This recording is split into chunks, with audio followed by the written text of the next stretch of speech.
اعوذ باللہ من الشیطان الرجیم، بسم اللہ الرحمن الرحیم۔ شروع خدا کا نام لے کر جو بڑا ہی مہربان نہایت رحم کرنے والا ہے۔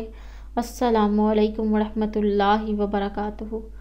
تمام سامعین کو ہمارے چینل کی طرف سے خوش آمدید۔ مجھے امید ہے کہ آپ سب لوگ خیریت سے ہوں گے۔ ناظرین، اپنی آج کی اس ویڈیو میں آپ لوگوں کو دعا نہ مانگنے کے نقصانات سے آگاہ کروں گی، کیونکہ دعا نہ مانگنا تکبر اور غرور کی علامت ہے۔ دعا نہ مانگنے سے انسان اللہ کی ناراضگی مول لیتا ہے۔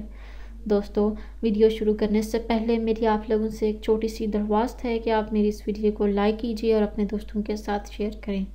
شیئر آپ لوگوں نے اس نیت کے ساتھ کرنا ہے کہ یہ ویڈیو آپ لوگوں کے لیے صدقہ جاریہ اور رسالہ ثواب کا ذریعہ بنے۔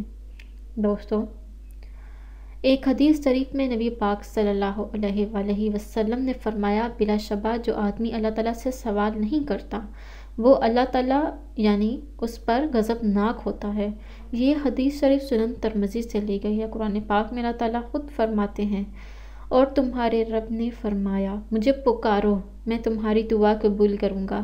بے شک وہ لوگ جو میری عبادت سے تکبر کرتے ہیں ان قریب ذلیل ہو کر جہنم میں داخل ہوں گے۔ دوستو، اللہ تعالیٰ بندے کے اٹھے ہوئے ہاتھوں میں خیر ضرور ڈالتا ہے۔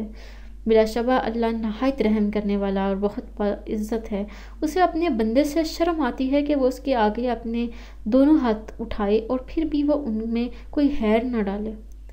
بے شک اللہ تعالیٰ کو اس بات سے حیا آتی ہے کہ بندہ اس کے سامنے اپنے ہاتھ پھیلا کر ان دونوں ہاتھوں میں خیر کا سوال کرتا ہے اور وہ اسے خالی لوٹاتے۔